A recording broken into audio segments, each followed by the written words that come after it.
special feature presentation at Midnight Double Feature.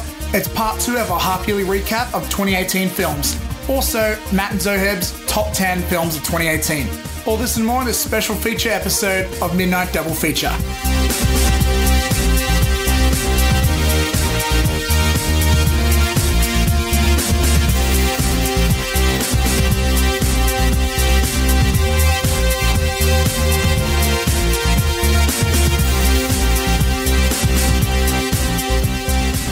Are you ready for this? Bro, I've been ready for so long.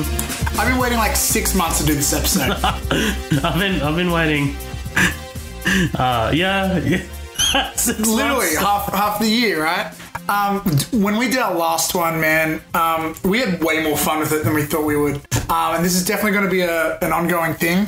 For those who missed the last one, it was sort of slopped together. Or if you have no idea what we're talking about or what we're so excited for. Let's explain what we're doing, right? So here's the gist of it, right? We get a minute each to give a speed review. It's like speed dating, but it's a speed review. Give our thoughts out with a score of pretty much every film we've seen this year. And it's a fucking lot. Yeah, because Matt and I have already speed dated and we've already met. So yeah, so for those who are unaware, every upcoming Attractions episode, almost every one, we review a film in depth. And this, we just sort of breeze through them all and try and list them all. The first time we did this for the first half of 2018, if you want to hear that, go check out episode 32 and skip to 29 minutes and 20 seconds in. And we do, the first half of 2018. What's going to happen after this? Well, the last movie in that little chunk is Sicario: Day of the Soldado. So if you have seen every movie up to that point, then go listen to that. Go listen to that episode. But all of the movies following Sicario: Day of the Soldado, that's what we'll be doing today. Yeah, and after that, as a little bonus, we'll do our top 10s as well. So this will be a conversation about our top 10 of 2018. We haven't seen every film that's come out, obviously, but we've seen a lot. We have seen a shitload. Yeah, we've seen a good chunk of... We've probably seen every blockbuster that matters. We are single-handedly keeping the cinema industry alive. We really are. We've probably seen most of the big blockbusters, a good chunk of the Oscar-worthy films.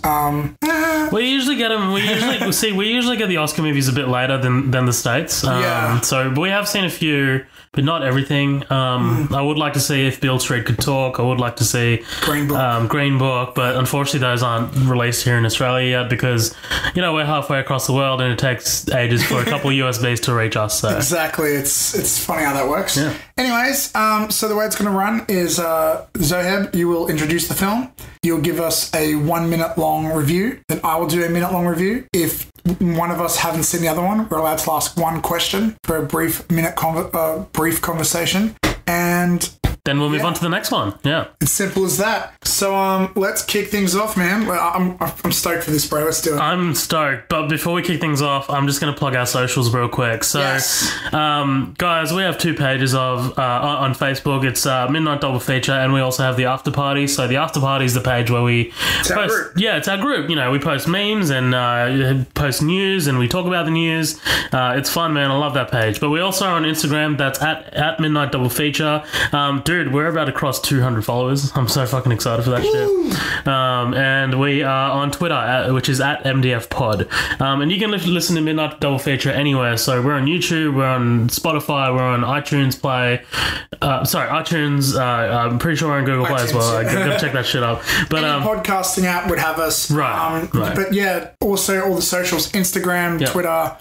We're everywhere you can look for us. Yep, and check out our Star Trek episode. We just released it. So that's one of our feature presentations, which is where we cover a movie scene by scene. That's me and Colin and sometimes our other friend Danny. And this is obviously a special feature, which is, Special feature. Yeah. And the upcoming attractions are me and Zoheb talking about latest movie news and reviews of what's newest out. Absolutely. Usually I don't sound like this. I've just recovered from a 3-day music festival and my throat is gone, so I apologize if anyone thinks they're listening to, I don't know, like a llama with gravel in his neck, in his throat. I don't know.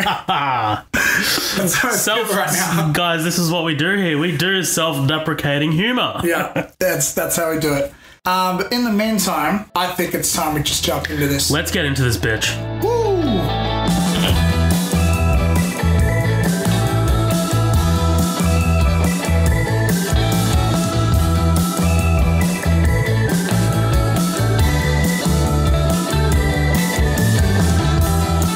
guys, we're going to kick this off. The first movie we have up is Ant-Man and the Wasp, directed by Peyton Reed. So, Ant-Man and the Wasp is obviously a Marvel Studios film, and I was super excited for it, man. Like every Marvel Studios film. That being said, it kind of falls into the middle range. It's not totally memorable, but it's not entirely forgettable either. It's just kind of middle range. It's a bit more... The thing is, because of Ant-Man is more of Marvel's child-friendly franchise. It's only rated... I know in the States it's rated PG, but PG-13, but here it's rated PG, which is under our M rating, which is, what Avengers and Black Panther and all that is rated. So they're the only Marvel movies that are rated PG, which is, obviously geared towards kids. So it is a little bit less exciting. But look, Paul Rudd gives a great performance. The script itself is actually really kind of funny, and the action scenes are kind of well done. It's just nothing in it is totally exciting. But it probably has one of the greatest end credit scene of all time, and that's a minute. Wow, you spent a lot of time on that. Is there one last thing you want to get out there? I feel bad that you wasted half of it explaining PG. No. Yeah, so you see, guys, there are things that are a rating system, right? Okay. I will begin my review of Ant-Man and the Wasp. Yeah, man, so when I saw this, I was really stoked. I was really excited on it, but as time went on and I saw it again, I started losing faith in it, and I think it's actually bottom tier of Marvel. It's not the worst film. It's got a lot of strengths to it, but I feel like it's the least exciting. It's nice that they change up the stakes. What I appreciate it is like they try and do things smaller scale. They try to do things differently, but unfortunately it just makes everything feel a bit lackluster. And that's its biggest flaw. The comedy is really good this time. I liked how they tried to introduce new interesting things. I was really disappointed with the character of the Wasp though. I wanted her to have a much stronger part of it, and there was some interesting visuals and stuff, but overall a little bit of disappointment. Still a very fun film. It is a Marvel film, not the worst, but in the same year that Black Panther and Infinity War came out, it's just like, not a miss, but not amazing either. It's decent. So let me just use this 1 minute, not for a question, but to fuck it, let's chat. not even just to chat, but to kind of just give my score, because we didn't even give a score. Yeah, well, let's have the scores after our review. Yeah, I completely forgot to. Yeah, that's what I'm. So what do you reckon out of 10? Well, I mean, I can't remember what I gave it on the upcoming attractions, but obviously our thoughts are going to change. Yeah, obviously, like going forward with this list, our thoughts are going to change, so they're not all going to be the same. So. But I've seen it twice now, and it went down since the first time I saw it. I'd give it a 6 out of 10. You know what? I agree with you. I think when I first saw it, it was like a 7 or 8, but it feels like a 6 now. It does nothing wrong, but it just doesn't wow you either. It has less action. It has less everything. And when you told me that the first one, when you were like, hey man, I think the first one's actually better, I was like, what? Crazy? And now I can't stop thinking about how the first one has so many memorable moments. The fight with Falcon, the end fight with Yellow Jacket, the introduction of the characters and stuff. And this film, it actually reminds me a little bit of Deadpool 2, which we'll talk about later. Next up, Skyscraper, directed by Rawson Marshall Thurber. So this movie was not great. So The Rock is a great charismatic lead, and he's got charismatic chops. He's fun to watch, but that's only if kind of like the script lets him. And this was like just. I mean, besides the Die Hard stuff, the obvious like allusions to Die Hard, it just wasn't that fun. Like it was totally predictable, which is what it's trying to be. It's predictable, but it was just so like it didn't even really use the skyscraper aspects to full effect. It was just kind of bland and matte. The villain was shit, and just the situations with like the Rock's holding up a bridge to let his like family cross. I'm just like, okay, this is kind of exciting, but really, it's not really. Like it didn't go all the way that it should have gone, which is very similar to my thoughts on a movie that I'll bring up later. But yeah, Skyscraper, honestly, it's kind of a fail grade for me. It's a 4. Okay, Skyscraper. This movie has a lot of potential, but everything it sets up just doesn't pay off well enough. Like, I like the fact that they had to make The Rock handicapped, but they never really use that in a way to make it super meaningful. They sort of sell it as like a Die Hard type film, but it really isn't. It just feels like the way, like, yeah, The Rock's always trying to show how masculine and strong he is, and it's hard to put up against some villains. So I feel like maybe this script was trying to find a way to make The Rock intimidating and scared, have him up against like forces he can't control, which is what San Andreas also did, but much better. I feel this movie's kind of like San Andreas, like, but nowhere as good in a way. And it does rely on a lot of tropes. It is pretty generic, but The Rock is pretty charismatic though, which kind of he literally carries this film on his back. Without him, it'd be terrible. Still wasn't that great, to be honest. I think I'd give it out of 10, maybe a 5. It's a fun pop. It's all right, but it's very forgettable. It's very forgettable, but that doesn't mean it's a bad film. It just means it's a forgettable film. I have no further questions. Next up, Equalizer 2, directed by Antoine Fuqua. So Equalizer 2, man. Okay, so the first one was actually really damn good, and it was the same director. Antoine Fuqua's fantastic. He directed Training Day. He directed Olympus Has Fallen. The guy, like Fury, he's got skill. Like, oh, he didn't direct Fury. Sorry, that was David Ayer. But anyway, he's worked with Denzel Washington so many times. But this movie wasn't great. It was just not exciting. It was like really long, and the script makes it feel like this movie is 8 hours long. This is even the action sequences are just kind of meh. The only great thing here is Denzel and maybe Pedro Pascal, but like, you know from the beginning that he is, spoilers, the villain, because like they just kind of paint him as the villain immediately, and it's just like this massive reveal later on. But like, I do want to see Denzel come back as his character, but not in a script like this. Like, I do want to see him being more badass. And this was just a conspiracy movie, and it was just really, really bland, and just really not a fan. But it does get a pass grade. I would give it about a 5. So yeah. Cool.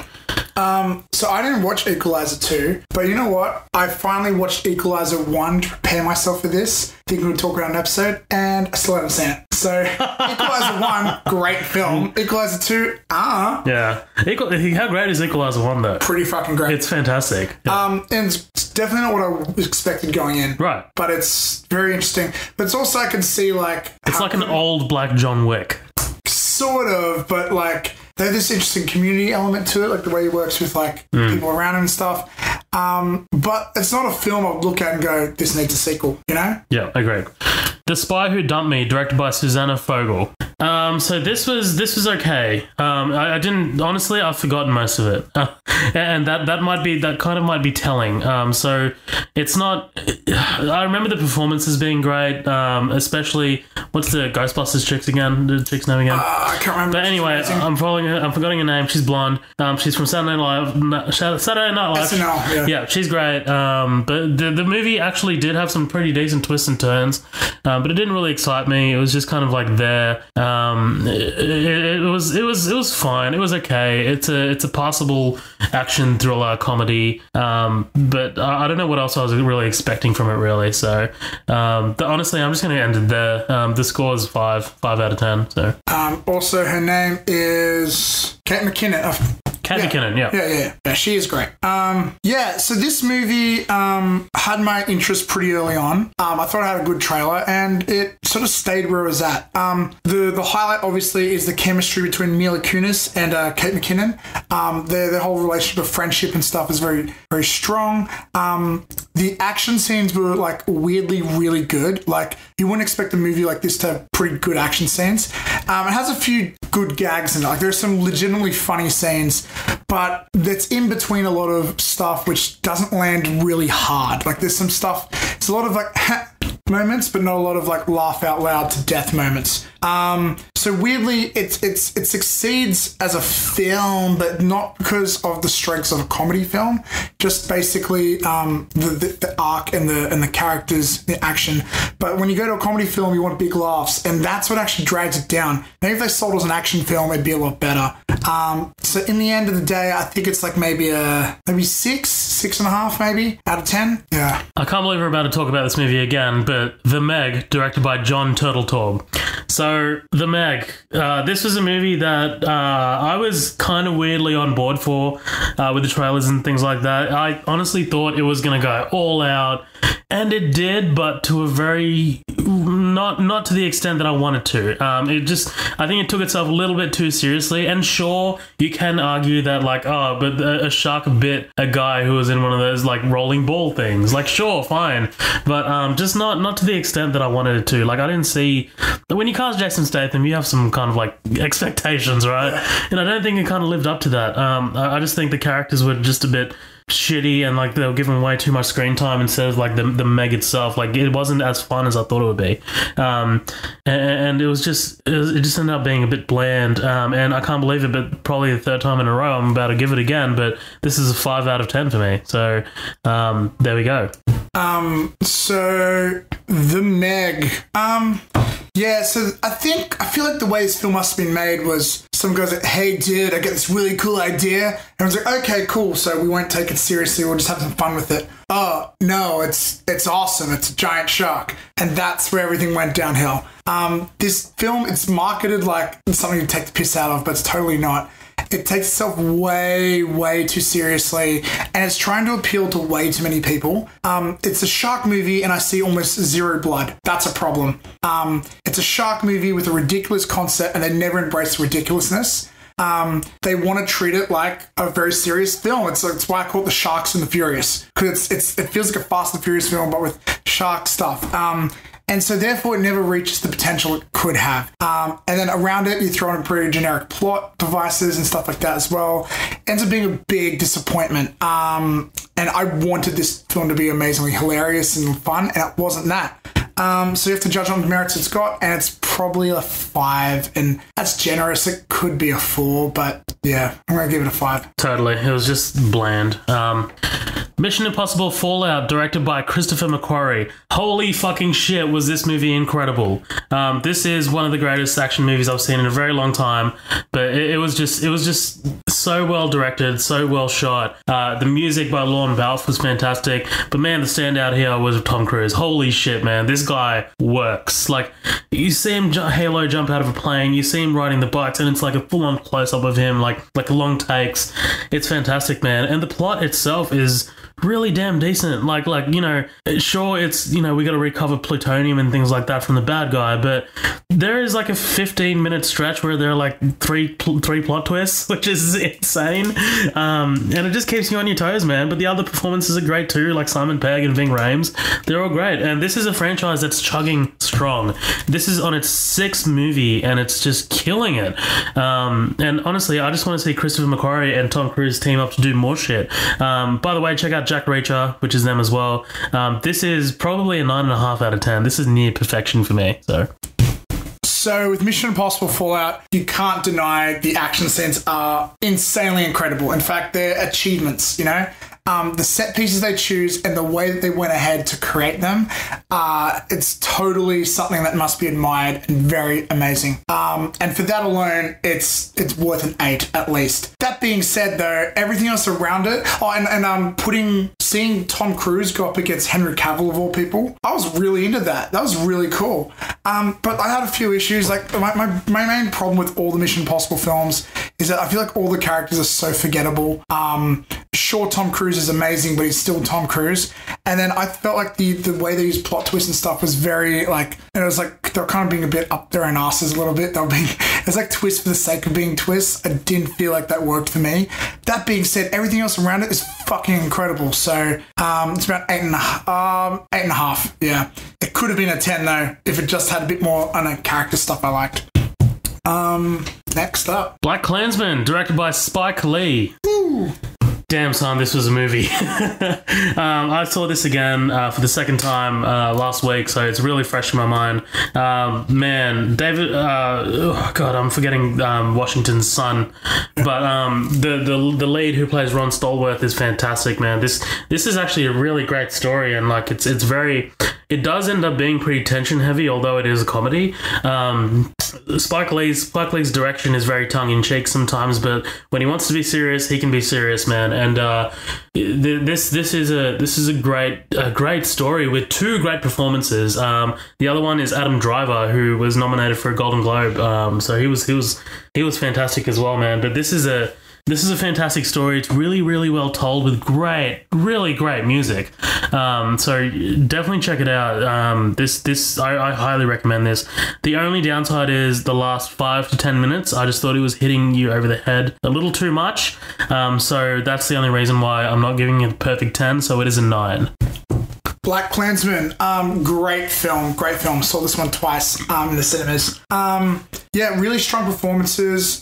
Really funny concept. Even though it's like based on a true story, they were really good at finding the humor through it. I feel like Spike Lee as a director, his voice really shined here, and that's actually something I really appreciated in 2018. There's a few directors I feel that did films where you can tell it was by a certain director. Their voice was very present in it. With great performances as well. When it dived into like the more emotional, dramatic stuff, it was really good at that. I feel like they milked some of the jokes a bit too much though.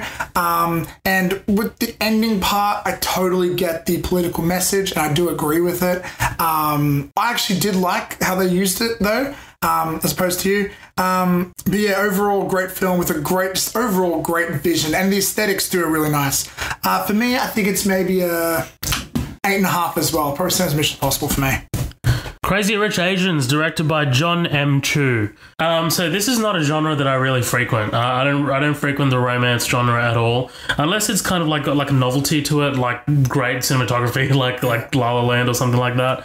But I didn't see any of that in the previews of this going in, so I was a bit hesitant. But you know, it was enjoyable. It was fine. The great thing was the performances. I thought.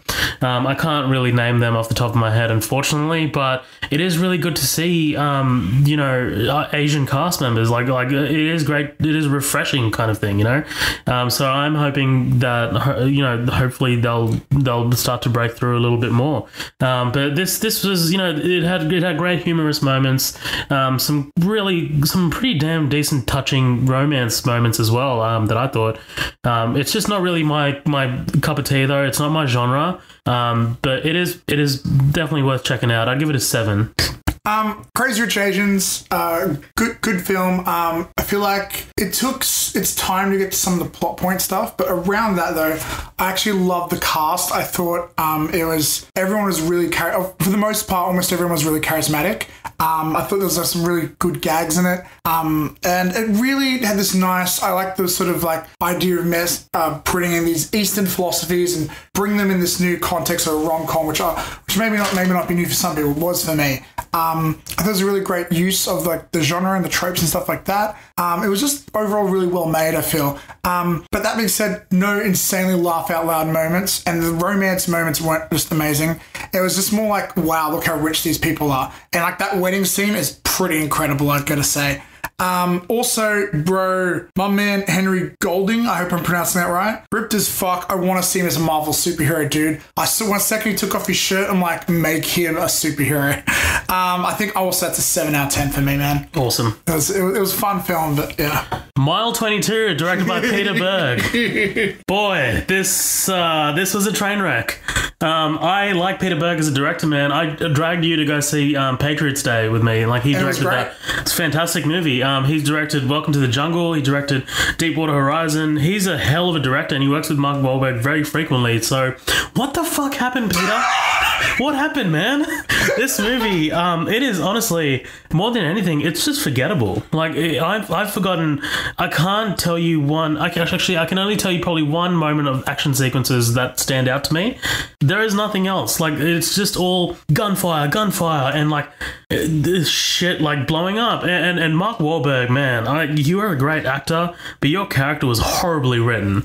And it's just like the sequence has gone for too long with the talking and the like him having this kind of like ADHD thing. It was like a very Michael Bay thing, and I was like, wow, what is happening?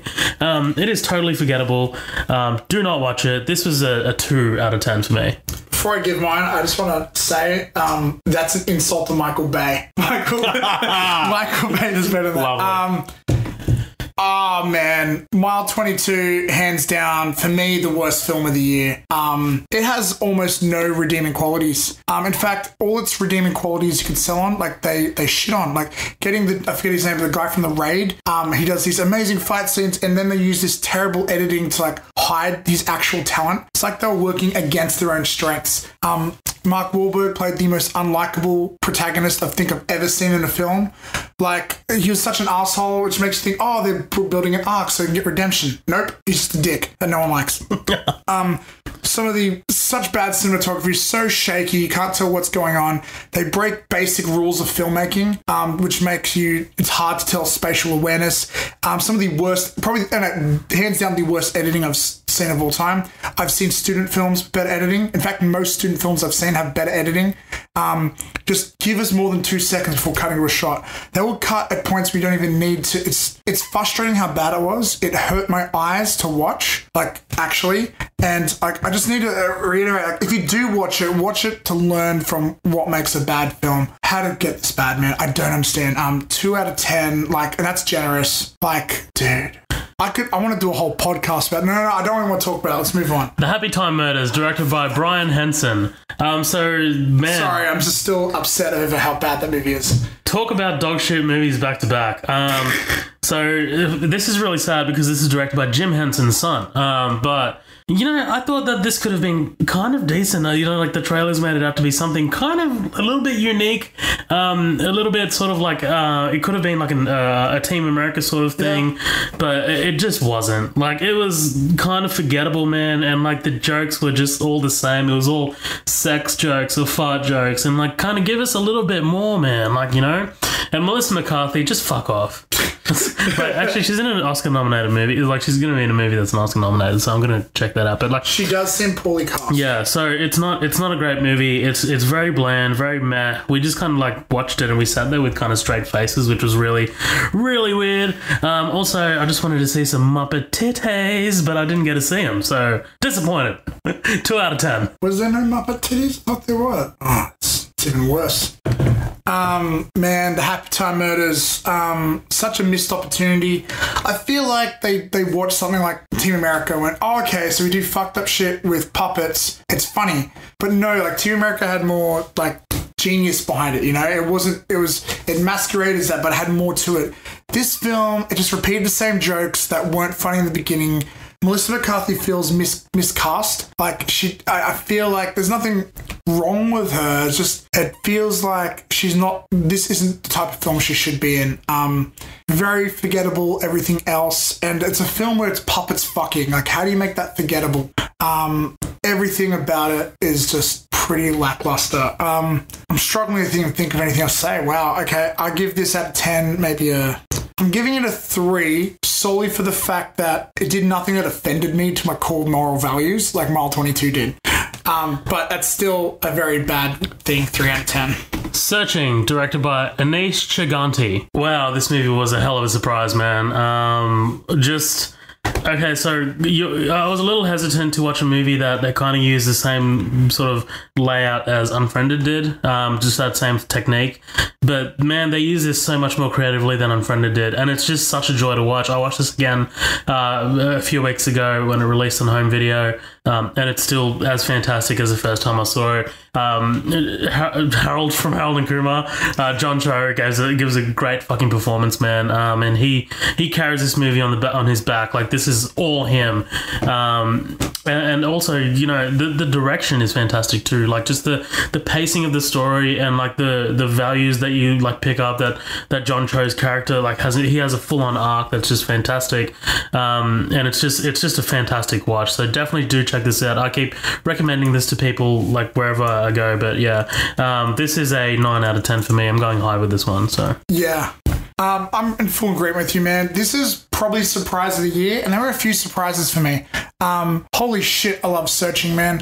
I have seen Unfriended. I've even seen like another like indie film where they had done the same idea of doing it through a computer and a phone. But this is so creative. Like, in the very first scene, it's like a flashback, and they just had like older versions of like operating systems. Like, such a smart way. It's amazing how good the script is that they kept you invested throughout all these developments. Some really good twists and turns. I never saw the ending coming, which was saying a lot. And what's his name? John Chow, is it? John Cho, yeah. John Cho. Fuck, incredible performance. This is probably the most underrated film of the year. Absolutely. It's fucking incredible. Easily 9 out of 10. Easily 9 out of 10. Fucking perfect. The Nun, Corin Hardy. Wow, here we go. Talk about forgettable. I cannot tell you one sequence in this movie. This was just wow, this was a pile of shit. I couldn't get my head around this movie, man. Like, it was just so bad. I'm so sick of these like subpar spin-offs that are kind of like ruining James Wan's two great Conjuring movies, man. There is not one moment in this movie that scared me. There's not one moment that stuck with me.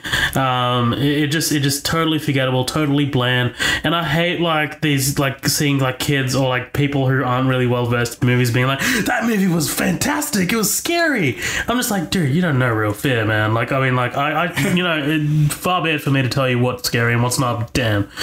This movie was a 3 at best. That's being generous as well. So, man, The Nun is strong contender for second worst film of the year. We actually argued a bit over what was worse, The Nun or Mile 22. But yeah, this film, like, it does nothing, I guess, technically wrong, but it is so boring. You could cut out a good 45 minutes of this film and it would still make sense. Just the plot does not move forward at all. It just reuses the same, not just the same scare, but the same camera technique to do that, which is pinning the camera around someone, hiding something, reveal. And it's always a hand that comes out. They do that only 5 or 6 times. There's a scene which I think is like a nightmare scene that just does nothing other than fill space. This movie is offensive to the rest of the Conjuring franchise. It's uninspired, forgettable characters. It's like they didn't even try. It's like they didn't want it to be good, almost. So yeah, 2.5 out of 10. I'm getting real specific here. Nice. No, you know what? 3. It's the same. No, 2.5, because I actually kind of didn't want to kill myself while watching Happy Time Murders. The Predator, directed by Shane Black.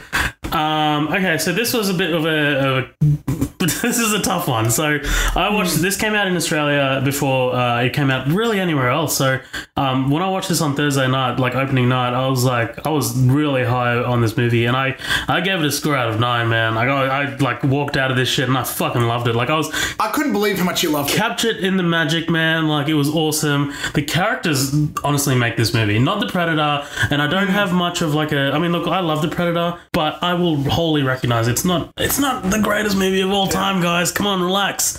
A lot of that is like steeped in nostalgia, but like it's watching it now. I did watch it again. It does have its issues, and that's solely kind of like some editing stuff. There are like a lot of lost scenes. It looks like it is kind of like haphazardly put together, but yeah, especially the third act. Yeah, for sure. The third act is a bit clunky, so I bring this down to around maybe a 7 out of 10. I'm glad you've seen the light, my friend. Yeah, like, see, the thing is with this film, it's like they're definitely trying to make a franchise or make something. They're trying to turn the Predator into something it's not, which is interesting. Like, it used to be almost like a horror sort of thing, and now it's almost like a fun adventure film. But the characters and the chemistry between them and the jokes and stuff, they're really good. It's like they almost Marvelized the film, The Predator, but then they threw in some gore or something, you know? But it has its really good moments. When it's trying to be kind of intimidating, it works. When it tries to be like with the cutesy alien dog, that doesn't work as well. The characters are pretty good. Keegan-Michael Key. So I always blur him and Jordan Peele's names together. He's fucking hilarious in it. I really liked it. It's really, really fun. It's just not what you want from a Predator movie. If you can detach nostalgia from it and take it by itself, it's a fun film with a lot of clunky shit, especially with editing, like you said. So I actually also give it a 7. Like, high five. We're in the same page. I think with me, I'm pretty good at like detaching nostalgia. So same. Yeah. So like, yeah, I don't know. There's only been like, I think, a couple films where I've ever been like, sure, okay, sure, yeah. Exactly. A Simple Favor, directed by Paul Feig. So Paul Feig, this was his first movie after Ghostbusters, and no one's really kind of heard of this. Surprisingly, like I keep bringing it up to people. I'm hearing good things, but it is surprisingly all right, man. Like, I was, I just thought this was a chick flick, but there was like I didn't watch any trailers or anything going in. I mean, come on, it's Blake Lively and Anna Kendrick. I was like, god damn, and like I'm a creep, so. Man, this movie had a lot of twists and turns. It was kind of like, okay, the way I would describe it is Gone Girl light, because it is PG-13. So it does have a pretty damn good mystery element into it, and unfortunately by the end it does like it does have its head up its ass a little too much, a little bit to its detriment. But yeah, two great performances, especially from Blake Lively. Man, she can act. She's fantastic. But yeah, this is okay. You don't rush out to see it. Maybe it's a 6 out of 10. Cool. And my review for A Simple Favor is I didn't see it, but it was good though. Venom, directed by Ruben Fleischer. No, it's Venom. Get him. Good God. I can't believe we're still talking about Venom. But here we go. So Venom, forgettable. Totally forgettable. I'm maybe it's just me getting old. I'm just forgetting so much of this movie, man. Like, and honestly, I think that's just down to how kind of mediocre it was. Like, it didn't move the needle for me either negatively or positively. Like, it was just blah. It was bland. It felt like a early 2000s superhero movie, which isn't really necessarily a good thing. But if you go Daredevil, then it's not good. But if you go X-Men, then it's fantastic. But like, it's just really in the middle of those two, and it's just so like middle of the road. But this movie did gangbusters, man. This has made the top 10 top grossing movies of all time. Character design. Yeah, and it made like there's a sequel announced, so that's coming as well. So Tom Hardy was just a bit so, and like he felt a bit too much in this. Yeah, I don't know. The character design's cool, but other than that, man, the action scenes are bland and everything else is meh. I would give this a solid like 5, like right in the middle. Venom. Yeah, man. Like, just to piggyback what you're saying about like how it sort of feels like it's from like early 2000s. It's because I feel like it steals a lot of like tropes and plot devices from that area. Like, whoever wrote it probably was inspired maybe more by like earlier superhero films. It's because like the screenwriters didn't learn anything from the last 5 to 10 years of superhero flicks. It also feels like it's shot on a small budget because it's so small scale. And when you couple that with a Razzie nomination worthy performance by Tom Hardy. Tom Hardy was terrible, I feel. He was so, not great. It had its moments, had some good moments. Once Venom starts being Venom, it has some moments. Lots of weird clashes with tone, like it doesn't know what it wants to be. But overall, it is, I guess, put together okay. Like, it's whenever it tries to do comedy is when it falls flat. If they took out the comedy, I'm sure I'd like the film a bit more and give us a little bit more action, CGI. But yeah, it's just not what I wanted it to be. It was 6 out of 10 for me. A Star is Born, directed by Bradley Cooper. This movie blew me away. Like I said, man, I'm not into romance movies like I was just talking about with Crazy Rich Asians, but man, this was just fantastic. Like it like so well directed, man. Bradley Cooper is a director. Like there is no doubt in my mind now. And man, Lady Gaga's performance, I'm not a Lady Gaga fan, so I was not really expecting her to come out with like guns blazing like this, and she was just powerful, man. And so was Bradley Cooper. It was just fantastic. This was overly like, a really powerful movie. I did not think it was going to go the way it did. By the end of it, like it just kind of leaves you heartbroken and kind of shallow. So this was just a powerhouse of a movie, and I can't wait to see what kind of Oscars it's nominated for, because I think it will be nominated for quite a few. Not sure if it'll pick them up, but I can't find a fault in this movie, dude, and this is the first 10 I'm going to give. So it's a 10 for me. 10 out of 10. Hell yeah. I haven't seen it yet, but I will see it before the Oscars because it's at the very least it's probably going to win Best Song. Because I think it's got 2 noms for that. Yeah, Shallow is the big one. That's the one with Bradley Cooper and Lady Gaga. Yeah. But yeah, dude, fuck yeah, I got to see that ASAP. What's next? First Man, directed by Damien Chazelle. So this is one that I was super excited for, man. Like Whiplash, one of my favorite movies of that year. La La Land were my favorite movies of that year. And for me, man, this didn't disappoint. I was like all about this. This was like, number one, I don't really know the story of Neil Armstrong, so I was just a bit like, wow, okay, he was kind of weird. He was. And Ryan Gosling, man, played him so well. Like, he's not over the top. He's just kind of like, he's bland, and that's what's great. Like, He's human. He's human, and like, dude, you kind of like by the end of it, you kind of like start to empathize with the guy. And this like entire like 20-minute sequence right at the end where like they go to space and like it opens up into IMAX and it's just all like massive and like it's like Interstellar all over again. But it was a very human movie, man. I was not expecting it to be that like emotionally charged. Claire Foy also, I don't want to go past her. She's fantastic. Yes. This was a fantastic movie. This was a 9 out of 10 for me. Also, don't want to go past the score. Fantastic score. First Man. Yeah, this is without a doubt a really, really great film. I had trouble connecting with it the same way some people did. I think just because of the way of who Neil Armstrong was. Maybe kind of hard to connect with it, but Claire Foy, is it? She's fucking incredible.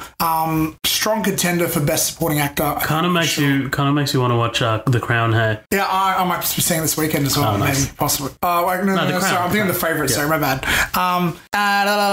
Good film. I thought the space stuff was actually better than Interstellar with that stuff. Even though I only got a small part of it.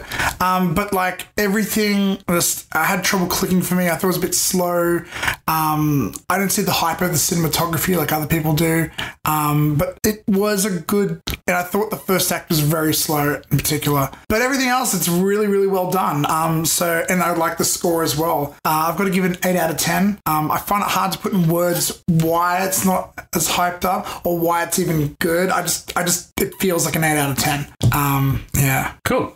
It's probably the worst review I've ever given. No, I'm sorry.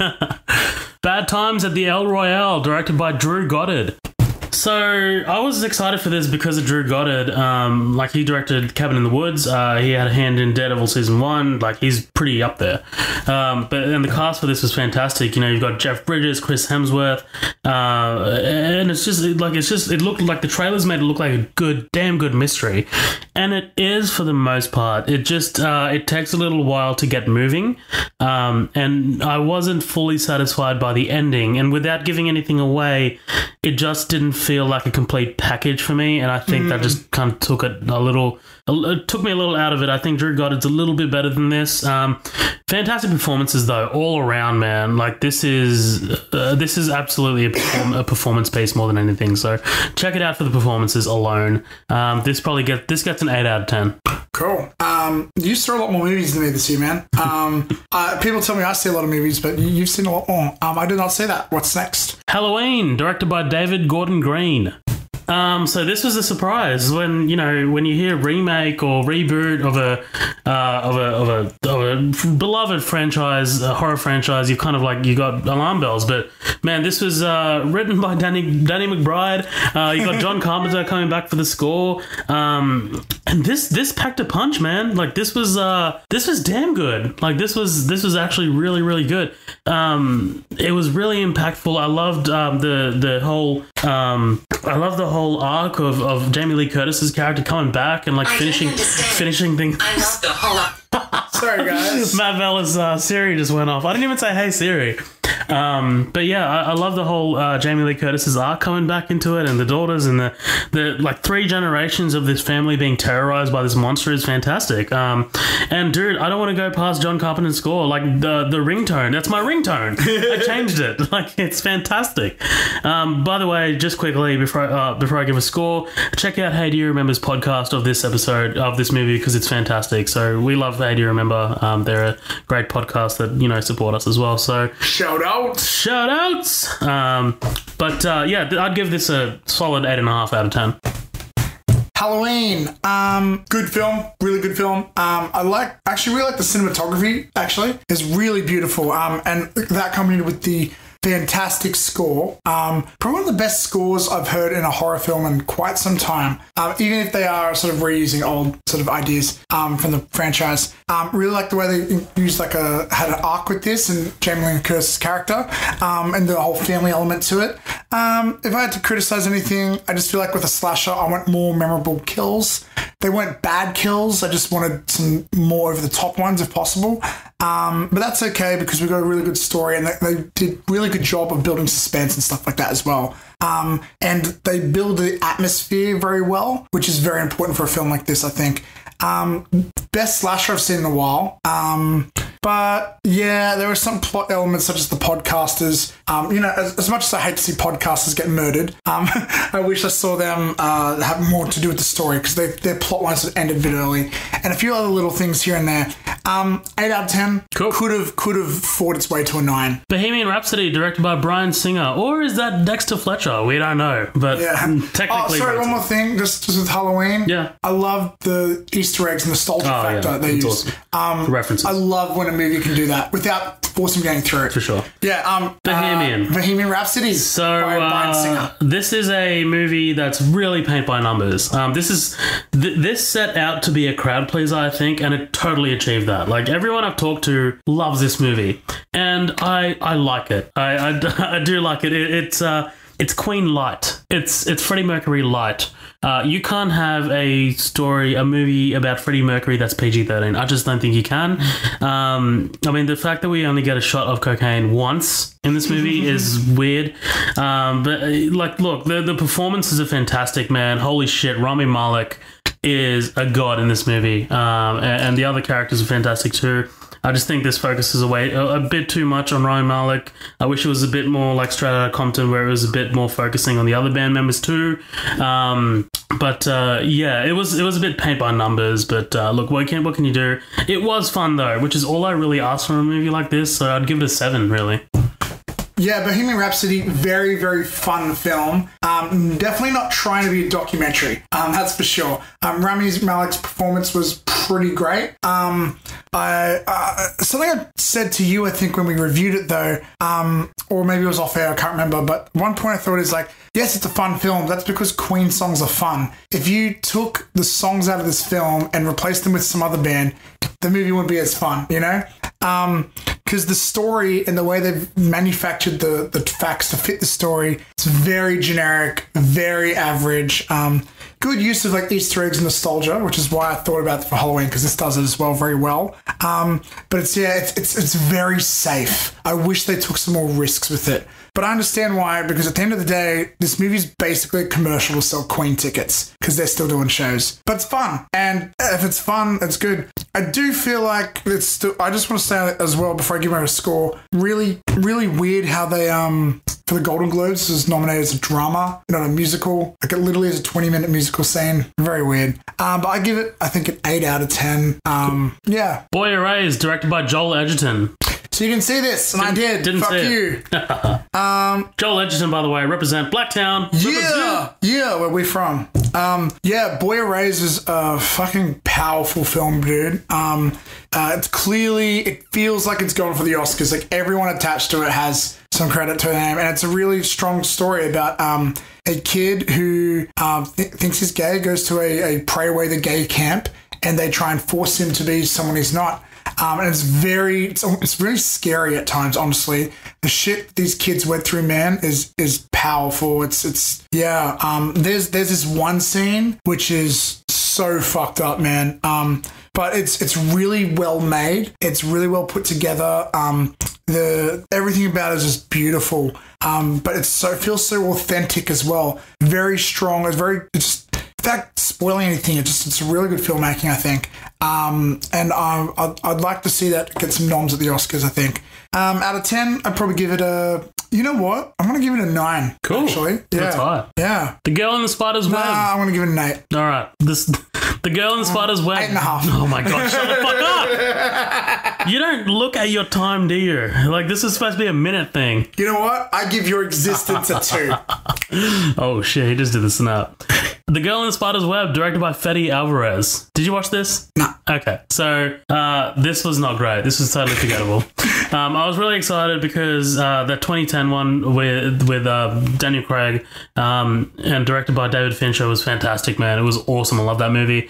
But this was just so forgettable and bland. Fede Alvarez is actually a damn decent director. He directed Don't Breathe and the Evil Dead remake. So he's pretty strong, but this movie just couldn't carry it. Claire Foy just isn't as good as Rooney Mara, as Lisbeth Salander. It was just, and the story was pretty bland as well. So that's all I have to say, really. I've really forgotten most of it. This is probably like a 5 out of 10. Wow. Overlord, directed by Julius Avery. Woo! Talk about surprises. So very much like Searching, this was just a total surprise of a movie, man. I love Nazi zombies, Call of Duty, World at War, that whole thing. But this was a lot deeper than just that, man. Like, I was expecting them to be in the castle the whole time, but honestly, the balance between World War II stuff and the Nazi zombie stuff was really, really well done. But not only that, this is such a well-directed movie, like really confidently directed. By Julius Avery, guy from Melbourne, by the way, represent. Well done, man. I don't know how you got in contact with JJ, but can you give me his number, please? But yeah, this is a fantastic movie. Definitely check it out. Really thrilling, really fun by the end of it too, and some really great cinematography, especially for the end. So check it out. 9 out of 10, going high. Yeah, man. This film was fucking surprised. The trailers did not do it justice. It blends all these weird genres together so well. It kind of feels like a zombie film, but it's not. When it's the first half is basically a World War I film and World War II film, and it's so good at doing that. The way it blends all these elements and stuff, it's so powerful, and it's you really feel for it. And then they go into shit like at the end, it's almost like a superhero film meets like a thriller sort of horror element. But it's weird how they all blend together so well. This is really confident, like you said, confident directing with a script which has no right to be this good. It's just such a surprise at how well put together it is. If you're into like Nazi zombie sort of stuff, it's a B grade film made. It's like a B grade type of film made with A grade people on board. 9 out of 10, really great. Cool. We both went high for that one. That's awesome. Yeah, man, it deserves it. Fantastic Beasts: The Crimes of Grindelwald, directed by David Yates. I have never seen a Harry Potter film, and I don't plan starting now, so this is all yours. So David Yates has been on board for the last 4 Harry Potter related movies. This guy's a good director, but his cinematography just ends up looking a little bland sometimes. I don't know what it is. I guess it's just the tone that the Harry Potter movies eventually took after Prisoner of Azkaban. But this movie, I didn't like the first one, but this one was great. I had a lot of fun with this. A lot of people didn't, and it's, a lot of people were telling me, oh, the second one's not as good as the first one. I just couldn't get on board with the first one, man. It was just terrible for me. But this one, man, like introduces Dumbledore, introduces a lot of like Harry Potter stuff, so you do have a lot to connect to from the past.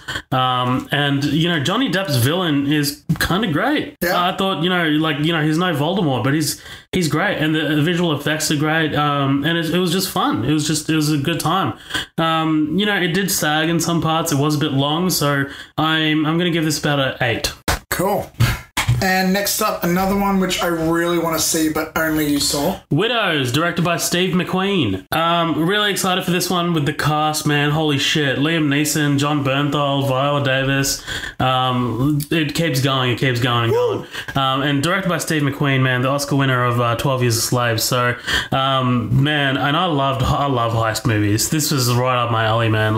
But this is not really a heist movie in the traditional sense. It's more of a character story. It's more about these three women, Michelle Rodriguez, Elizabeth Debicki, and Viola Davis, as they kind of come to terms with the... Wait, Michelle Rodriguez is in this? Yeah, she's one of the leads. Fuck! and all three of them kind of have to come to grips with what they have to do because they lost... This is not a spoiler. They lost their, their husbands.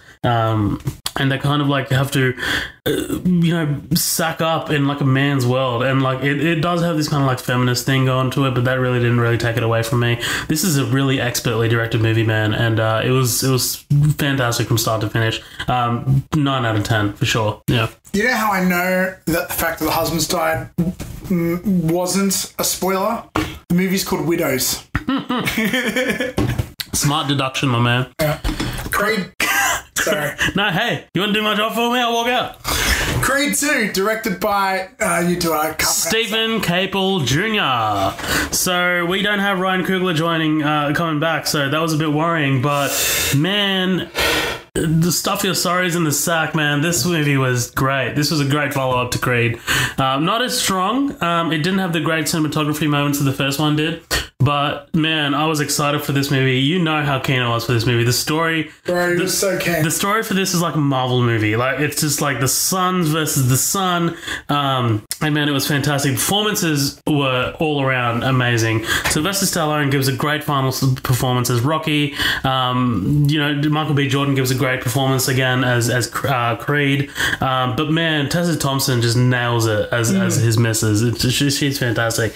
There are some really, really, forgive the pun, but hard-hitting moments in this movie, man. Definitely check this movie out. I'm going high again. This is a 9 because the first one was a 10 for me, so this is a 9 for sure.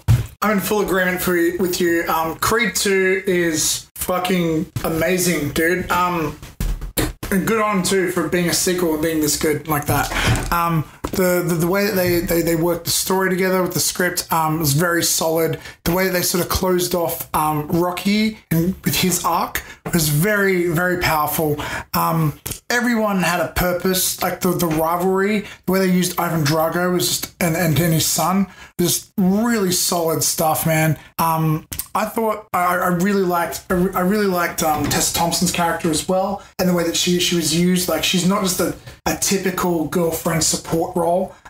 She actually felt like a three-dimensional character. Everyone feels like their motivations are very strong and clear and human and realistic, and the themes of it are just really I can connect with on a very personal level.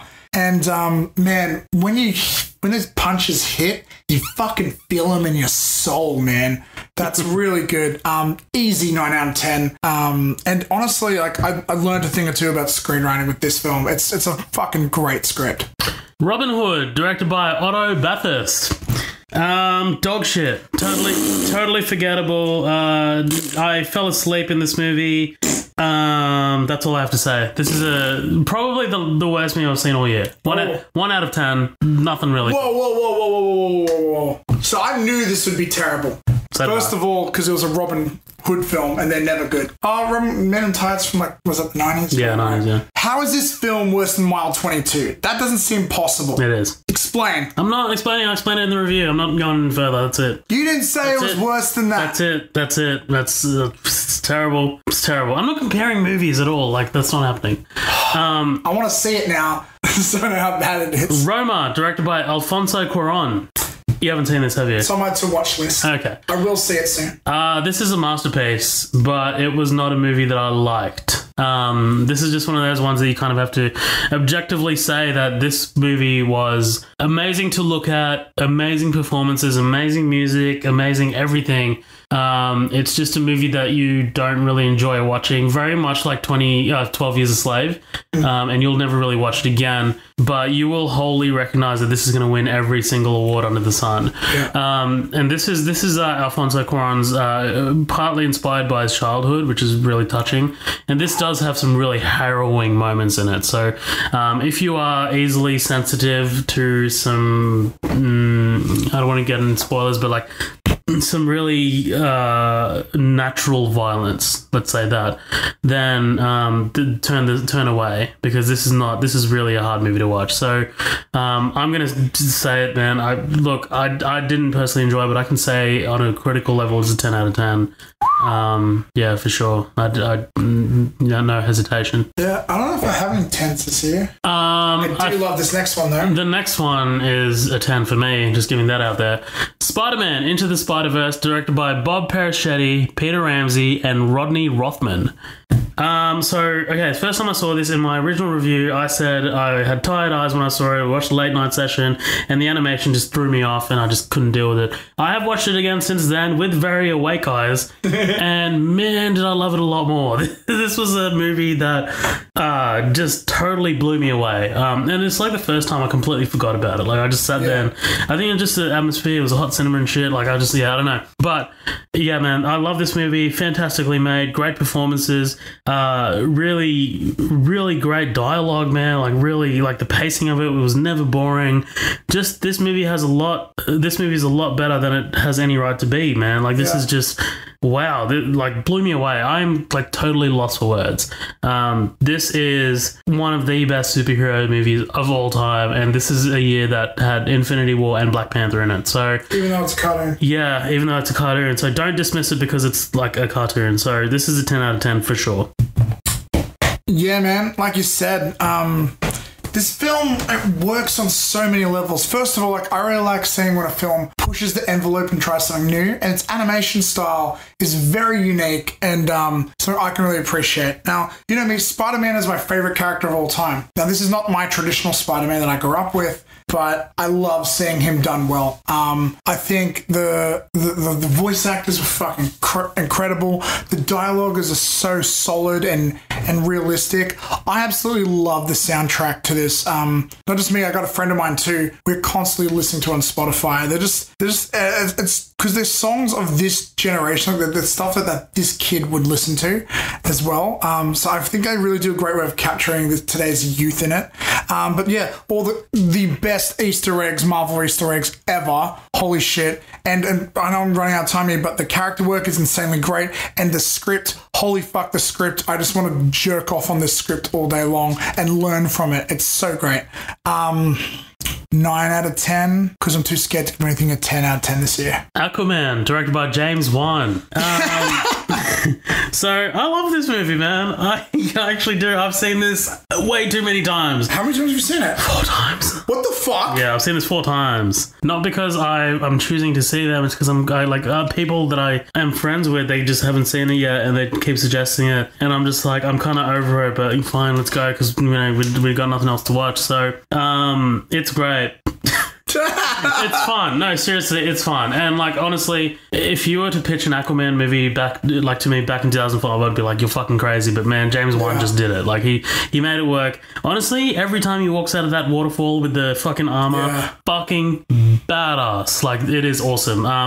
This was great. It totally knew what it was. It was self-aware. Had a few problems, but other than that, man, this honestly, after a few watches, I think it honestly settles at an 8 out of 10. I do enjoy this, and I think it's the second best DC movie that's out there. So. Now, I haven't seen it 4 times, but I do agree with you.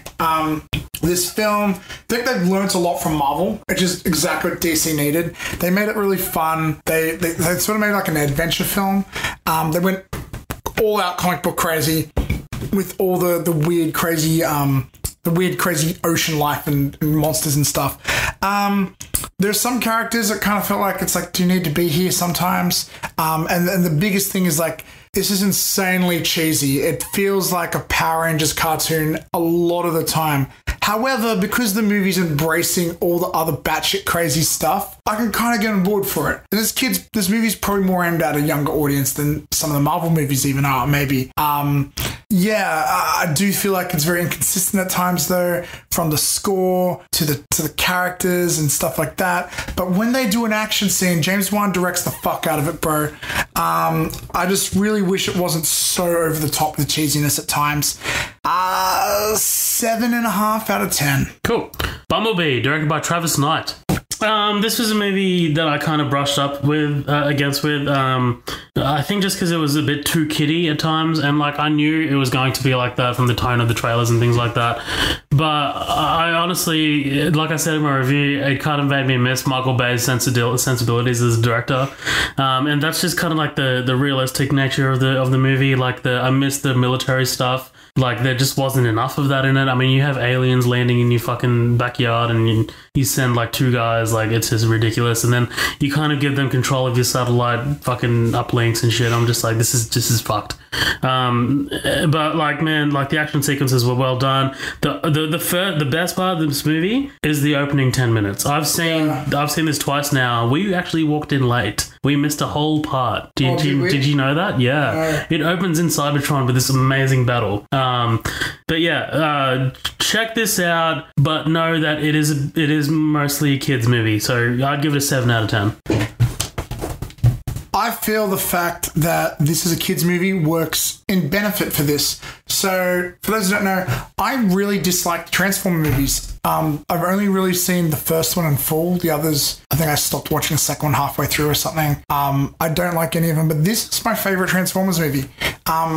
Mostly because they stripped it back, they made it character-based, so the characters actually feel like they matter. The action scenes are a lot more coherent than usual. And so, it is a smaller film. It's not going to have as much crazy explosions like the other ones and stuff. And the third act feels like it's the same as Venom, like it's almost copy and pasted in some aspects. And John Cena, I guess he's all right, but it's kind of like, what is he doing here?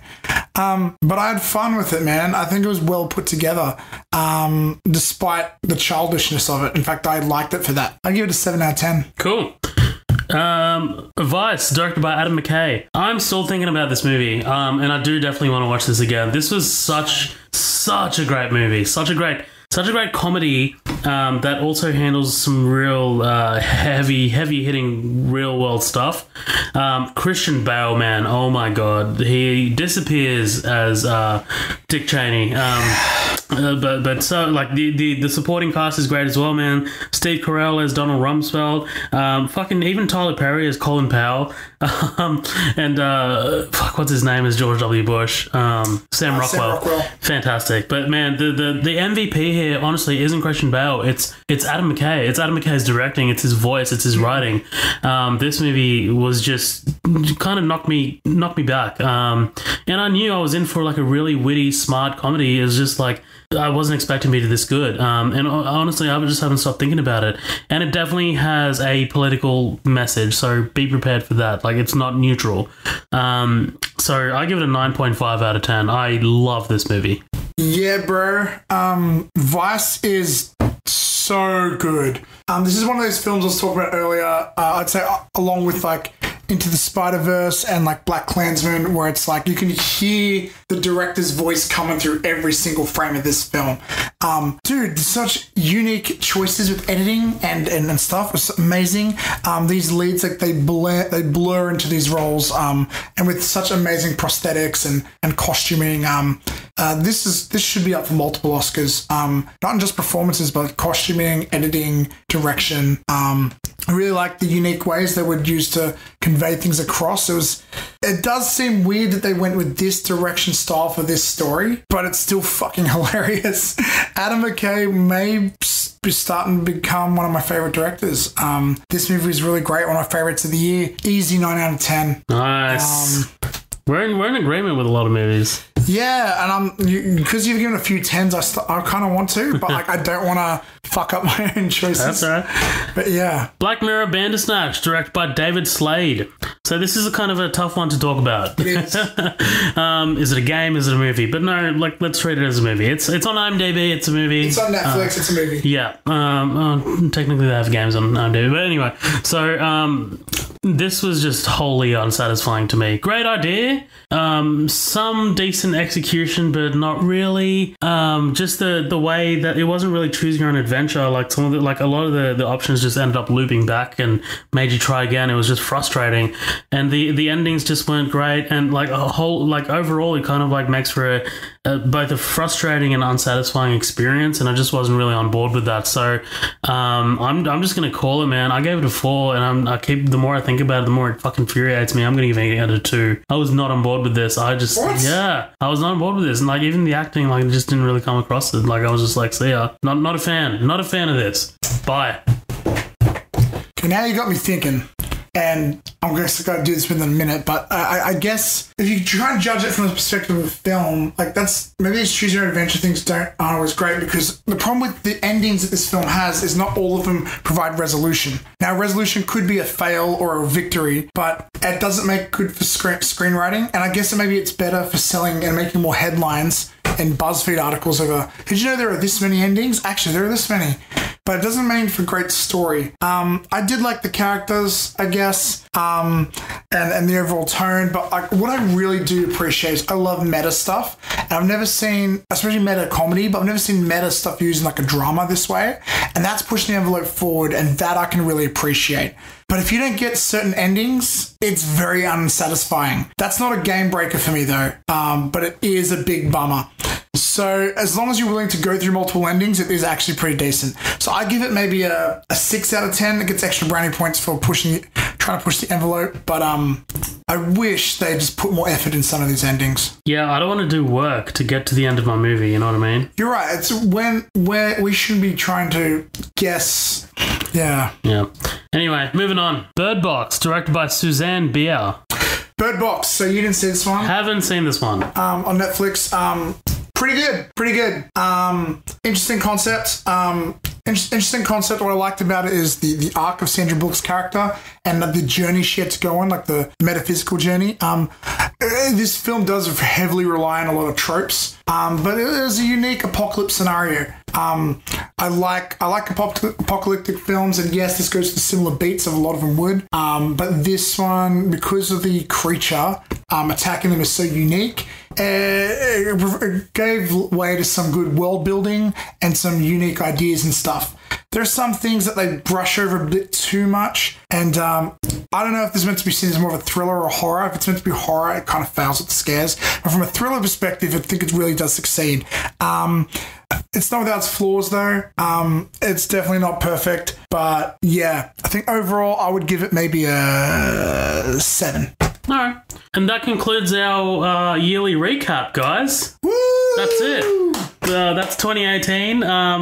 Couple that with our other episode, then that's every movie we saw this year, which is a shitload, by the way. And I'd just like to put out a reminder there, in case you're interested, you haven't seen the first one, go check out episode 32. At 29 minutes into that, we start talking about the first half. Real quick, I was a bit confused. We did upgrade in the first part, didn't we? Yes, we did. Yeah, we did. Yep. Okay. You might have seen me there. I was just double checking. I know. And I double checked on my computer. I was like, yeah, it was June. So yeah, because I fucking loved upgrade. So anyways, next part, guys, we're just going to take a quick little break. When we come back, we're going to talk about our top 10 films for 2018 and see where we landed, where we agree, where we disagree, and any honorable mentions as well. So see you back in a sec.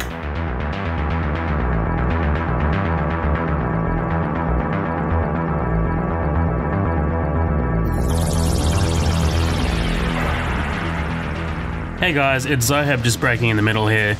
We've got a few things that we just wanted to put out there for any newcomers, or if you're not part of our growing community, maybe this could benefit you too. Firstly, we just wanted to let the newbies know about our episodes and the way Midnight Double Feature is currently structured. As you know, right now you're listening to one of our feature presentations. When we started the podcast, we basically built the show around our feature presentations. These are movies that we choose to cover and basically go through everything in the movie that's worth talking about sequentially. These episodes are generally longer, and we're definitely looking at options to spice up our feature presentations by getting guests on, very much like LSG Media's Matt Anderson in our Get Out feature presentation.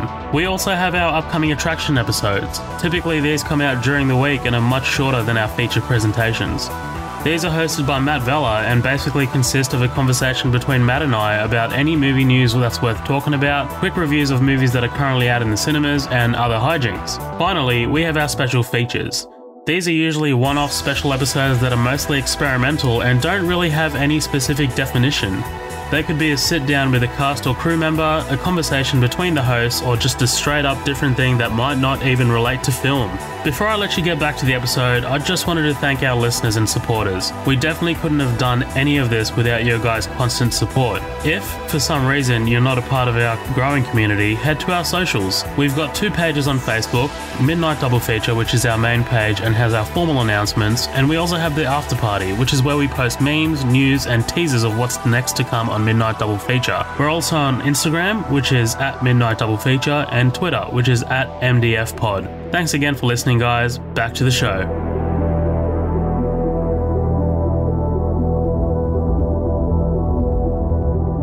So what's going to happen is I'm going to go 10, my number 10, then your number 10, my number 9, your number 9, my number 8, your number 8. Okay. Just so we have a little more competition, guys. Anyway. My number 10 is A Quiet Place. Okay, so this movie was fantastic. Really well directed by John Krasinski. It breaks my top 10 because it's so unique, because of the uniqueness. This was before Bird Box, and it was done better than Don't Breathe. And it was just totally thrilling from start to finish, man. I adored this movie. It was perfect with tension, perfect world building as well, and a great ending. Check it out, guys. We've covered it as a feature presentation on Midnight Double Feature as well, so definitely check it out. Really well directed by John Krasinski. Great performances from the kid actors as well, and Emily Blunt. But yeah, this is a fantastic science fiction horror movie. So my list, I haven't properly. I hope I like it, but I think my number 10 is Annihilation. Cool, yeah. Yeah, so Annihilation. I got those real Ex Machina vibes from it. I really liked the concept. I thought it was so unique. It's been a while since I've been to actually, the last one might have been, what's it, sign language movie? But Aliens. Came out last year, Jeremy Renner and Amy Adams. Arrival. Arrival, yeah. Is that the same director? No, that's Denis Villeneuve. Yeah. But Annihilation is Alex Garland. Yeah. Ex Machina. Yeah. Right, yeah. But still, I really do like a science fiction film that can get me thinking. And I haven't had that since Arrival. And before that, I guess, was Ex Machina. These are so rare to get, And Annihilation really got me thinking. And it all makes sense. It doesn't... The more you dive into it, the more you get out of it. And it's such a awesome film in that regards. Everything is really creative. Not just the concept, but everything around it as well. Natalie Portman was Natalie Portman, so fucking incredible.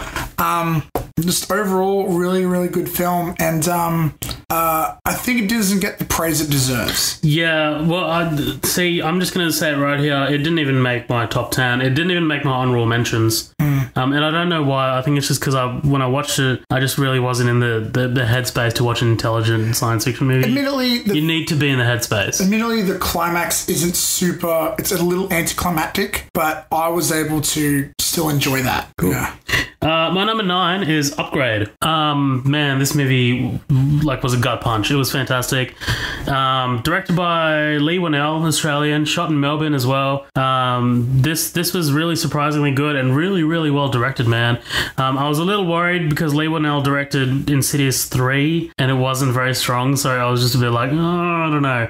But yeah, this was so like Overlord this year. It was really strongly and confidently directed with a great story kind of twist and turn, especially towards the end. I did not expect it to go there, but it totally does.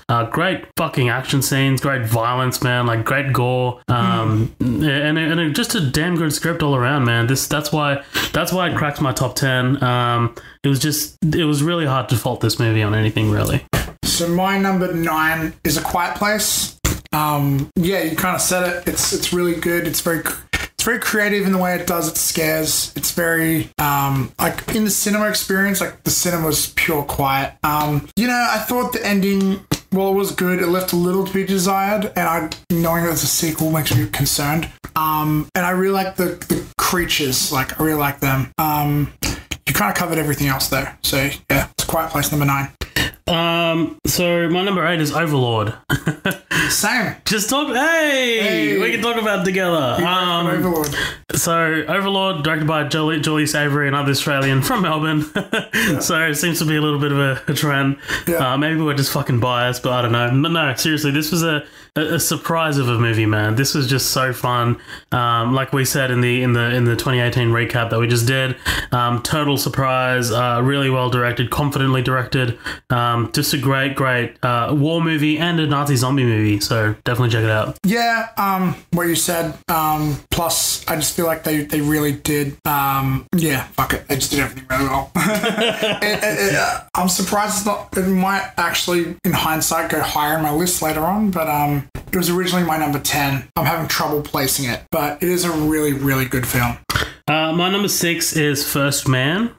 So First Man, directed by Damien Chazelle. Like I said in the recap, man, really excited for this movie, and it didn't really let me down. This was just an honest story. I think it felt very, very sincere, with great performances all around, and a riveting kind of like last 20 minutes that was really emotionally charged. Did not expect it to be that emotionally charged. So hats off to Damien Chazelle for doing a movie like this, man. This was really kind of like out of his wheelhouse, because it's not really a music related film. It was his first like real full on drama heavy biography, so really fantastically well done. First Man didn't get my top 10. I kind of gave my reasons before. I just trouble connecting to it. And I thought it was a bit slow, but I totally respect it and do think it's really great. My number, what was it, 7? 8? 6. 6. Is Upgrade. As you said before. With me, I feel like I have a personal bias to this film. Just, it does everything I want to do. I found it really inspiring. The fact that it was done in such a very small budget, which maybe shouldn't be a factor into reviewing a film, but that might be part of my bias. But the main thing I liked about it was just a breath of fresh air. They took some familiar concepts and really flipped them on their head in such unique ways I don't think I've seen before. Like, they took everything you love about something like Iron Man or Venom, where they have like the voice talking in the head, but they incorporated that in the story, which is really a great way. I actually have said before, I feel like Venom is a shitty version of Upgrade. Because on top of all that stuff, I really love the world building. I really love the way they direct the action scenes, with how they'll move from a more human handheld camera to more like robotic style when the machine takes over. And I just love the aesthetics too, and I love the twist at the end. And it makes me, I really want this to be a franchise, dude. Sorry, that was our number 7. Is that right? 10, 9, 8, 7. Yeah, that was. Yep, that was 7. Sorry, my bad. Fuck. Okay, so my number 6 is Searching. Man, this was a damn good movie. Damn surprising movie. Really, really well directed by a first-time director, with fantastic performances from John Cho. From John Cho. And it was just riveting from start to finish, man. I love the hell out of this movie. What about you? Yeah, but it's higher on my list.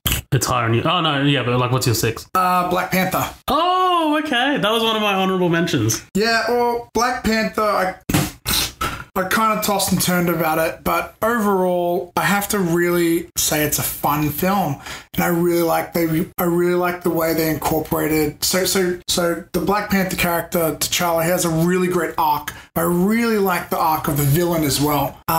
It's probably one of the best villain arcs I've seen in a while, other than maybe a certain other Marvel film, which we'll talk about later. I think we both know it's on that list. But I think Black Panther did it possibly even better than Thanos in terms of the villain's arc. Actually, no, I disagree. But yeah, Black Panther.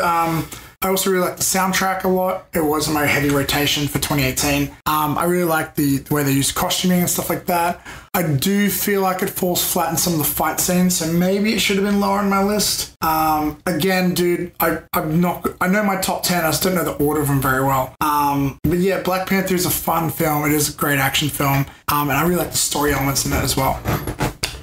Fantastic. My number 5 is Mission Impossible Fallout. That's my honorable mentions. Oh, okay, nice. Yeah, I love the hell out of this movie, man. As you guys would have heard in my review, or just the recap that we talked about earlier, balls to the wall action movie, man. This was just so well done. This is how action needs to be done. Take a cue, fucking Robin Hood. This is not like this is how you direct action. You direct it so you can see it, kind of like, you make sure that it's all in camera and no bullshit. But that being said, the story was fun, man. Like, the acting, like, Tom Cruise is damn good, man. Like, his own stunt work, you can tell it's him. Christopher McQuarrie's writing as well. It's just from start to finish, it's just a thrill ride. I can't wait to see more of these movies. What's your number 5, Matt? My number 5 is Creed 2. That's my honorable mention. Nice. Creed 2, man, it's a really solid story. I really connected with it, man. I thought it was really solid. Like, it was just really well put together. And, like, that's the thing, like, the way they set things up and then pay them off and set up arcs, and how the character work is just really good. Like, a film like this, most of the time, would just be following the main character story. And everyone else happens in the background. You do see them grow as well. And, like, there's a moment when you feel for the bad guy at the end, and you probably shouldn't with the way they've done everything else. I think, Creed 2 it's a really, really well put together film. It absolutely is. And I was really debating whether it should crack my top 10. I'm surprised. I thought it'd be in your top 3. It was close. Black Klansman is my number 4. So number 4, Black Klansman, man. This movie, this movie was fantastic. So I was going to say Spike Jonze. Spike Lee knocked it out of the park with this movie, man. Just a great comedy that balances the heavy stuff and the light stuff all at once. And it's oftentimes, it is a gut-punching look at the way the world was back then, and kind of like a really eye-opening story of how it is pretty much the same. Like, I think the moral of that story is nothing changes. I love that about it. That's the best thing about the film. Yeah. One of the best things. But fantastic performances, great writing. Definitely check this movie out if you haven't. And I can't wait to see what it's up for at the Oscars, really. So, Black Klansman, my number 4 pick. Matt, what's yours? My number 4 pick goes to Vice. Maybe in hindsight, I kind of wish maybe it was higher. But Vice is just some of the best directing of the year. Maybe my best director, if I had to pick one right now. And probably best editing. To performances, costuming. You know what? Maybe it's a 10 and maybe it's my top of my list. I'm struggling with this, bro. But yeah, Vice is just, it's everything in a bag of chips. I think if I had to criticize for anything, it's like, I feel the problem with all these based on true stories is like, it's hard. I find it's harder to connect to them in a lot of these true story characters because I feel like they're not fudging around with like motivation stuff much. You don't have to connect with every movie though. Like, that's not really the intention of this. I don't know what it is, but it's definitely easily one of my favorite films of the year. Possibly could be higher. All right, my number 3 is Into the Spider-Verse. So this was second viewings do wonders. Yeah. Like this just climbed the ranks for me after that second viewing, man. Fantastic movie. Just brilliant writing, brilliant execution. That's honestly all there is to say about it. There's nothing else that I can say about it that hasn't been said already. Just definitely go check this out. This is my top 3. This is number 3. Definitely check it out. I'm literally changing the order of my stuff as we talk. It's just so hard to do. My number 3, is it? Yep. Yeah. I think it's also Into the Spider-Verse. I was thinking about for my number 1 at one point. And maybe that should be my number 6. Whatever, I'll just talk about it because I already mentioned it. But yeah, it's also one of my favorite scripts of the year. Some of my favorite character work of the year. I'm realizing now all my compliments for Creed 2 apply to Infinity War. Maybe they should have been closer. This is so fucking hard. I also love the art style, and something I really take one thing I really take on board when I review something is does it try and push something forward, And Spider-Man really did it. Spider-Verse really did it with the art style. It's very unique. It's one of those other films where you can definitely hear the director's voice throughout it. And I also really like the soundtrack, and I like just it's hard to believe it had 3 directors because the vision is so clear. So strong. It definitely feels like a Lord and Miller movie. Yeah.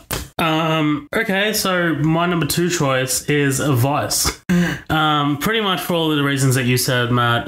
Just a fantastically well-directed movie. This was a movie that had a voice, and it's totally Adam McKay's voice.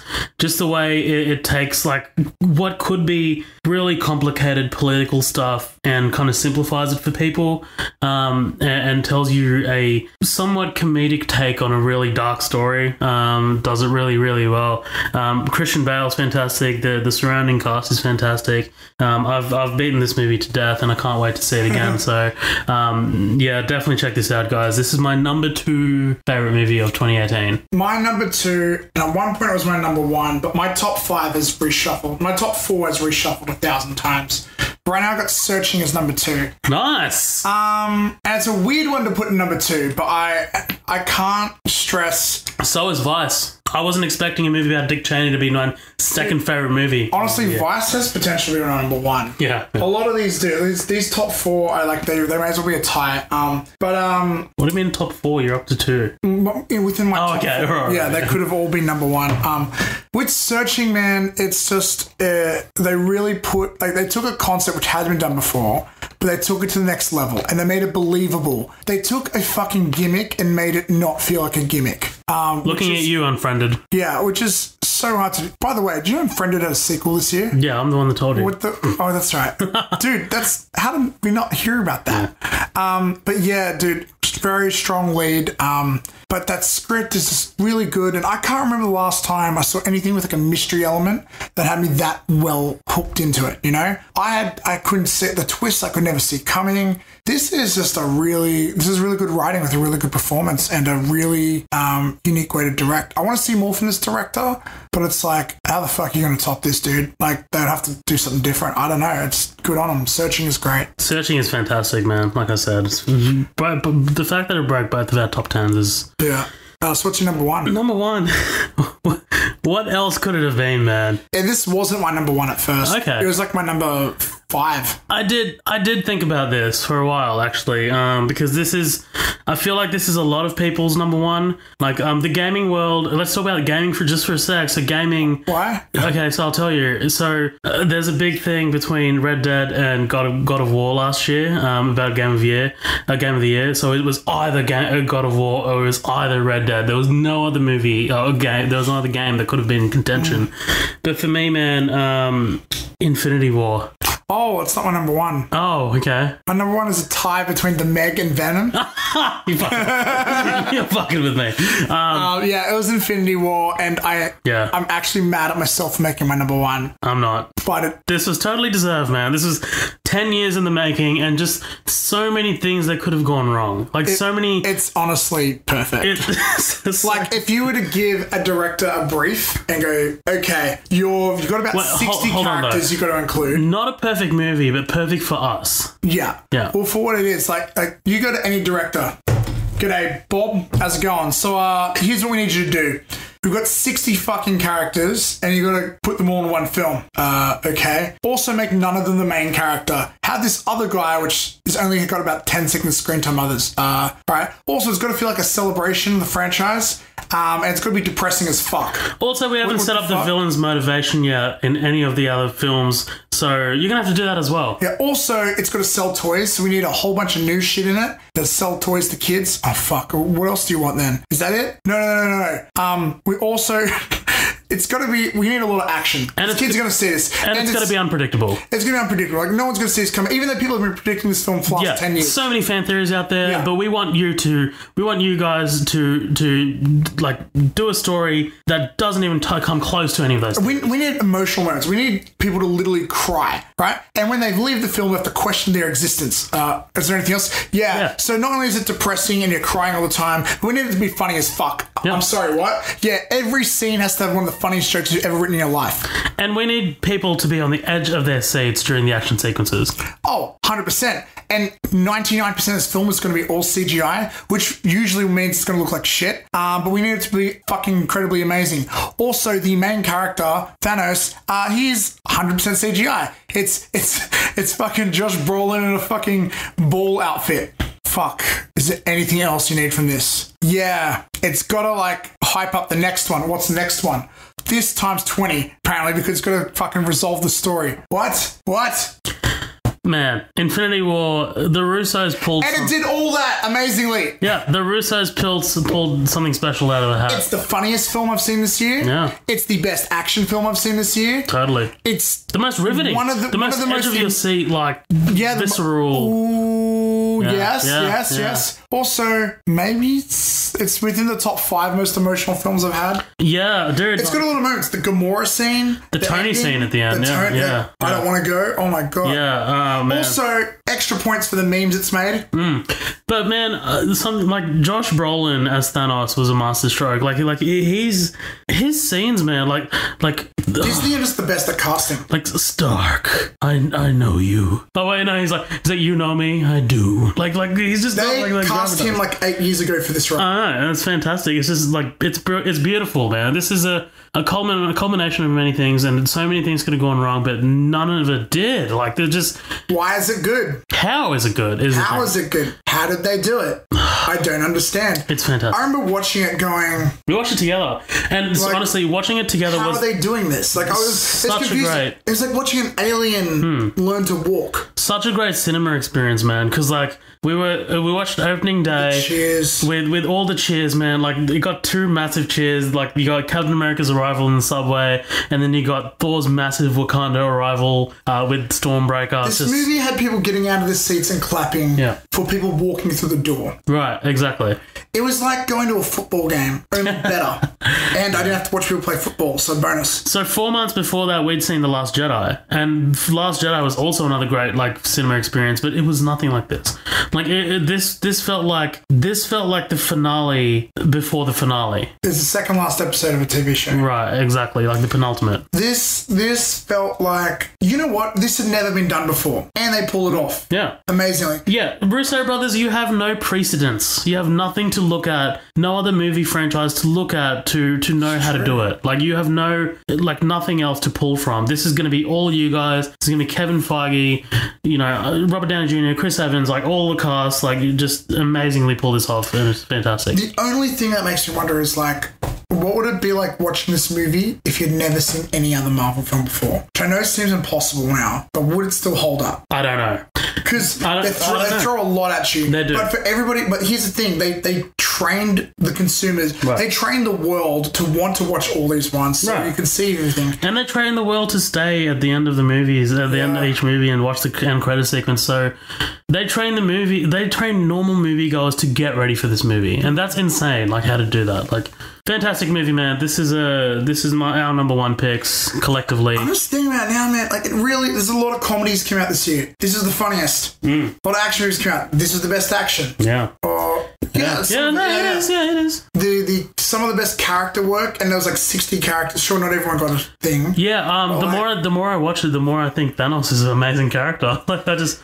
It was interesting because even though he technically is the main character, but they don't let you know that. Well, yeah, I mean, the Russos, like, before the movie came out, there was an interview, and the Russos, I think it's Joe Russo who does most of the press work, he said that the main character is Thanos. And then, like, from there, it was like, whoa, really? Like, how are you going to do an Avengers movie with Thanos as the main character? But, like, if you were to take this movie not knowing that Endgame was coming, not knowing that any other Marvel movie was coming, that this movie had a conclusion...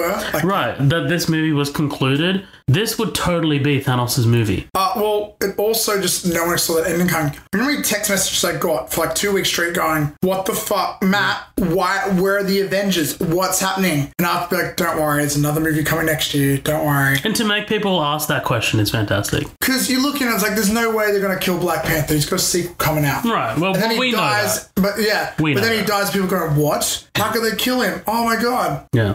Great movie. We're going to wrap it here, though. That's our number ones. Finish it off, Matt. So just one last plug. Make sure to find us on social media, our Facebook page, Midnight Double Feature. Be sure to check out our group and be part of our community, The After Party. Find us on Instagram, Spotify. Please rate and review us on iTunes. The works. Find us Twitter. Be our friend. We want to be your friend too.